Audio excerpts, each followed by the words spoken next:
But if this were to happen in a place like the United States, investigations would have started because these people are public officers. I don't know. But I don't know what you make of that story. That's how I'm seeing it. I'm not saying they're wrong. I'm not saying they're right. It's none of my business. I'm just saying, do we have our priorities right? That's where I'm looking at it from. That's the question I'm asking. Do we have our priorities right in this country? 25 vehicles, by the way, by the Kebbi lawmakers. I wonder what laws. I'm not in Kebbi State, so I can't even critique them the way I would like. Maybe they've even done way better than other lawmakers in other states. I mean, after all, in my state, the lawmakers are suspended and have been suspended for 4 months. So what right do I have? But, I can't help but just wonder, what kind of structures, political and governance structures we have in Nigeria. But my final big story, I'm going to run through it because I think I do have a commercial coming up in about 20 seconds. My final big story has got to do with Nnamdi Kanu. Okay, you know what? When I do come back from the commercial, I'll tell you all about this story. Please do stay tuned.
And I was about telling you about the third big story, and that is about the court session that held today as it relates to the charges against Nnamdi Kanu. Nnamdi Kanu is believed to be the IPOB leader. I wonder if he still is because, he's been incarcerated for a long time. And there are talks about the other guy.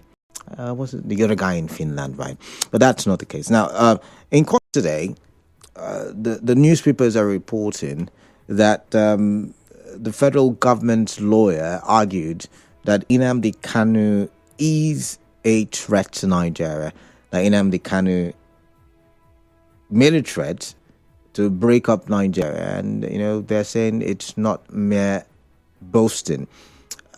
And I'm looking at this situation, and I'm wondering if there is a political solution to this, because I think it was one of the senators from, was it Senator Kalu, was saying that the president should look at the political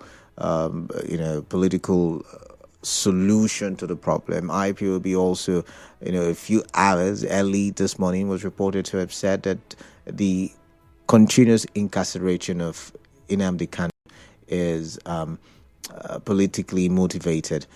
Ever since his arrest and then the arrest of the other guy, what's his name? His name just skipped my head, the one in Finland. The Southeast has seen some sort of relative peace. We've seen relative peace. So do you think he should be made to face the wrath of the law as the federal government is arguing in court? Because the federal government is saying, hey, if he says he hasn't done anything, then let him prove it. Let him argue it in court. But he has to face the law because he made threats.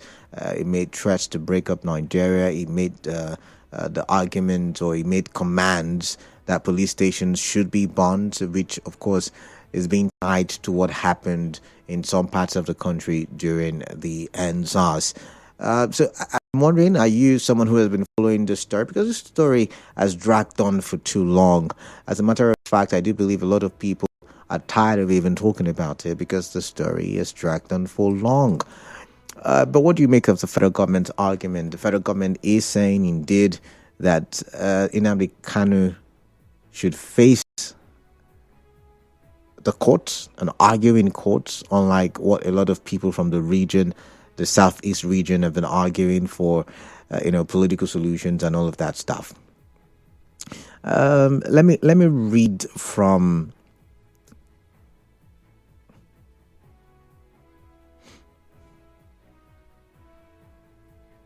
So let me read from the Daily Post with the caption: Nnamdi Kanu's threats to break up Nigeria not met boasting, FG insists in court. Now, the federal government has told the Federal High Court in Abuja that a threat by Biafran nation agitator Nnamdi Kanu to break up the country and establish a Republic of Biafra was not a mere empty threat, but a deliberate one.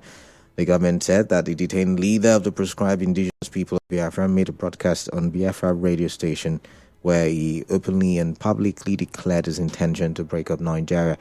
Responding to a no-case application made by Kanu on Friday, the federal government's lawyer, Chief Adegboyega Awomolo, said that the broadcast by Kanu caused Nigerians to live in great fear. And the senior lawyer also told the court to reject the claims of Kanu that he had no case to answer in the 7-count terrorism charges brought against him by the federal government. Now, Awomolo argued that boasting to break up Nigeria is a fundamental security issue for the nation, and as such, should not be considered an empty threat as claimed by Kanu. Now, the government lawyer informed the court that Kanu in the broadcast directed followers to go after policemen and kill them, along with their families, adding that over 170 security agents were killed shortly after the broadcast. So what do you make of the argument? For those of you who argue that Nnamdi Kanu is innocent and is being held due to political motives and it's Nigeria's corruption against a particular region, and that's why. What do you make of the argument by the federal government? Basically, I'm going to go to the phone lines: 0817 923 0002, 0817 923 0003, and 0817 923 0007.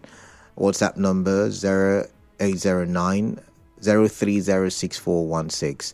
I take the numbers again: 0817 923 0002, 0817 923 0003.